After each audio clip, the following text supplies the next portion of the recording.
అనేక సంవత్సరాలుగా చట్టాన్ని చుట్టంగా మార్చుకొని ప్రభుత్వపరమైన భూముల్ని ఆక్రమించుకున్నటువంటి రియల్ ఎస్టేట్ మాఫియా లేదా పెద్దల అండదండలతో ఎవరైతే ఈ భూములు కబ్జా పెట్టిందో అలాంటి భూములన్నీ కూడా పేదల పరమైతే ప్రభుత్వపరమైందని చెప్పి భావించడం హైడ్రా వచ్చినాడు.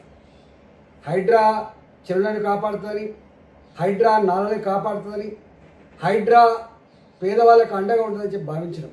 కానీ అతి తక్కువ కాలంలోనే హైడ్రా చెరువులలో కట్టుకున్న పెద్దల జోలికి పోలేదు, హైడ్రా భూ మాఫియా జోలికి పోలేదు. హైడ్రా 30 ఏళ్ల క్రితం 40 ఏళ్ల క్రితం ఏ బస్తీలను అయితే నిర్మాణం చేసుకున్నారో బస్తీలలో నివసించే ప్రజలకి నోటీసులు ఇవ్వడం, ఈ బస్తీలు ప్రభుత్వ స్థలంలో ఉన్నాయి, ఈ బస్తీలు చెరువు శిఖంలో ఉన్నాయని చెప్పి కూలగొట్టే ప్రయత్నం చేశాను.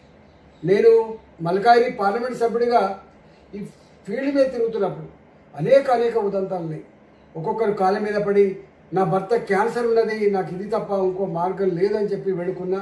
ఇవాళ బుచ్చమ్మనే రైతు కుక్కడపల్లిలో వాళ్ళ కాళ్ళ మీద పడి అయ్యా నాకు 3 బిడ్డలు నాకు పట్టా భూమి నాకు కూలగొట్టదని చెప్పి వేడుకున్నా. ఆమె సూసైడ్ చేసుకున్నా.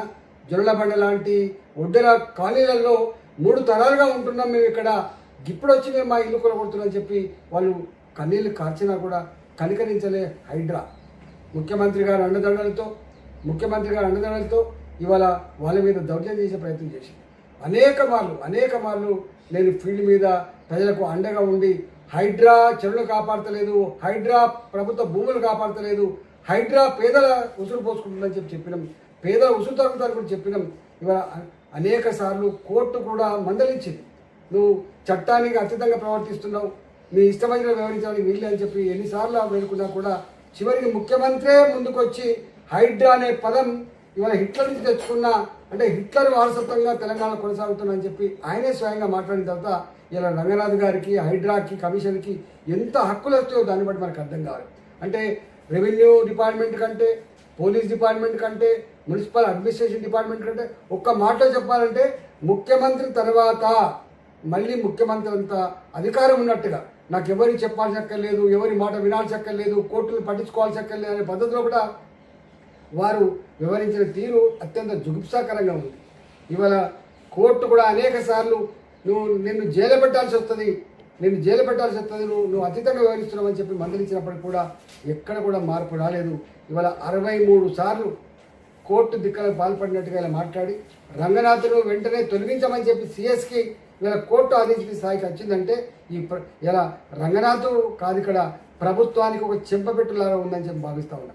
నేను స్వయంగా చూసిన ఇవాళ అనేక మంది పెద్దలకు నోటీసులు ఇచ్చి వాళ్ళకు ప్రభుత్వ అండదండలు ఉంటే వాళ్ళకి ఏమనకుండా కాపాడిన ఉదంతాలు అనేక ఉన్నాయి. కాబట్టి ఇవాళ చట్టం మరోసారి ఉన్నవాళ్ళ చుట్టమైంది, ఇవాళ పేదవాళ్ళకు మాత్రం ఇవాళ కన్నీళ్ళు మిగిలినాయి. ఇవాళ ఇప్పటికైనా కోర్టు ఇంటర్వ్యూని ఈ పని చేసినందుకు హర్షాన్ని వ్యక్తం చేస్తున్నా.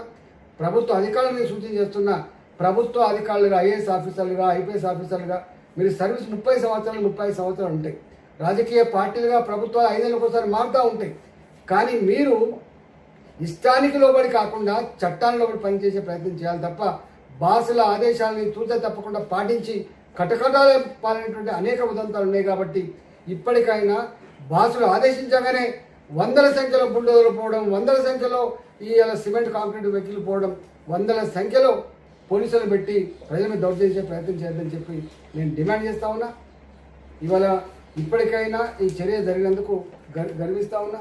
రెండవది, ఇవాళ రియల్ ఎస్టేట్ వ్యాపారం అంతా కూడా హైదరాబాద్ నగరంలో రియల్ ఎస్టేట్ వ్యాపారం ఇవాళ కొన్ని లక్షల మందికి ఉపాధి కల్పిస్తుంది. రియల్ ఎస్టేట్ బాగుంటేనే అనేక రకాల ట్యాక్సెస్ వస్తాయి, నేను స్వయంగా చూసిన. కానీ ఈ హైడ్రా వచ్చిన తర్వాత లేక్ వ్యూ అనే పదం పోయింది, ఈ రివర్ వ్యూ అనే పదం పోయింది. ఇవాళ ఒక అపార్ట్మెంట్లో ఇల్లు కొనుక్కోవాలన్నా, ఒక గేటెడ్ కమ్యూనిటీలో ఇల్లు కొనుక్కోవాలన్నా హైడ్రా పర్మిషన్ తెచ్చినవా అని చెప్పి అడిగేటువంటి స్థాయికి వచ్చింది. ఇలా మొత్తం రియల్ ఎస్టేట్ రంగం అంతా కుదేలైపోయింది. హైదరాబాద్లో లక్షల మందికి ఉపాధి లేకుండా పోయింది. ఇలా రియల్ ఎస్టేట్ వ్యాపారుల గుండెల్లో రైలు పరిగెత్తా ఉన్నాయి. నేను ఒకటే అంటున్నా, వ్యాపారం చేసుకునేవాడిని సపోర్ట్ చేయమంటలేదు. కానీ ఇవాళ హైడ్రా పర్మిషన్ అనేటువంటి పదం వచ్చిన తర్వాత ఎవడు అపార్ట్మెంట్ అమ్ముకోగలుగుతాడు, ఎవడు ఇలా ఇల్లు అమ్ముకోగలుగుతాడు, ఎవడు లేక్ వ్యూ అని పెట్టుకోగలుగుతాడు, ఎవడు ఇలా రివర్ వ్యూ అని పెట్టుకోగలుగుతాడు. ఇంత భయానకమైన వాతావరణం ఏర్పడుతుంది. కాబట్టి దీంట్లో మిడిల్ క్లాస్ కూడా 30 ఏళ్ళ క్రితం మేము కొనుక్కున్న భూమి, 30 ఏళ్ళ క్రితం కట్టుకున్న ఇల్లు ఇప్పటికి కూడా మాకు నోటీసులు వస్తున్నాయని చెప్పి భయపడే పరిస్థితి వచ్చింది.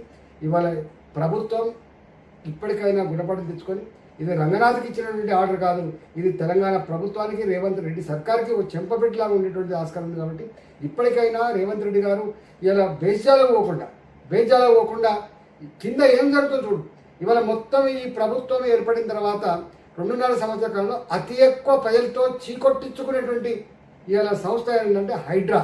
దానివల్ల ఈ ప్రభుత్వానికి అయితే చెడ్డ పేరు వచ్చిందో మీకు ఇవాళ తెలియకపోవచ్చు, రాబోయే కాలం తప్పకుండా తెలుస్తుంది. దీని మూల్యం రేవంత్ రెడ్డి సర్కారే చెల్లిస్తారని చెప్పి సందర్భంగా చేస్తారు.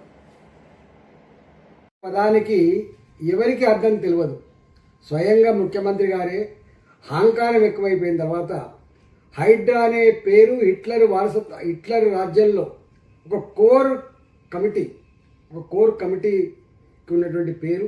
ఆ కోర్ కమిటీ ఎవరినైనా జైల్లో పెట్టచ్చు, ఎవరినైనా చంపచ్చు, ఎవరి మీదైనా దౌర్జన్యం చేయొచ్చు. అంటే ఒక మాట చెప్పాలంటే దానికి హక్కులతో సంబంధం లేదు. హిట్లర్ కొన్ని వేల మందిని గ్యాస్ పైపులలో పంపించేటప్పుడు ఒక గట్లాంటి సంస్థ ఇది. ఆ సంస్థని ఈయన ఇన్స్పిరేషన్ తీసుకొని, ఈయన ఆదర్శంగా తీసుకొని ఇలా పెట్టినా అని చెప్పి తనే చెప్తున్నాడు, మనం చెప్పట్లేదు. హైడ్రా అనేటువంటి పదం ఎక్కడి నుంచి వచ్చిందో అని చెప్పి చాలామంది అనుకున్నారు. కానీ హైడ్రా హిట్లర్ రాజ్యంలో ఇంత దుర్మార్గాలకు ఒడిగట్టిన సంస్థ అని చెప్పి మాత్రం ఎవరికి తెలియదు. ఇవాళ అదే పని ఈ రాష్ట్రంలో చేసింది. దాన్ని తప్పకుండా హిట్లర్కి ఏ గతి పట్టిందో ఇలా ఈ సర్కారు కూడా గదే గతి పడుతుందని చెప్పి తెలంగాణ ప్రజానికం శాపనాదాలు పెట్టిండ్రు. తప్పకుండా దీన్ని మూల్యం చెల్లించక తప్పదు. షేర్ చేయండి, లైక్ చేయండి, సబ్స్క్రైబ్ చేయండి. మరిన్ని వీడియోల కోసం బెల్ సింబల్ పై క్లిక్ చేయండి.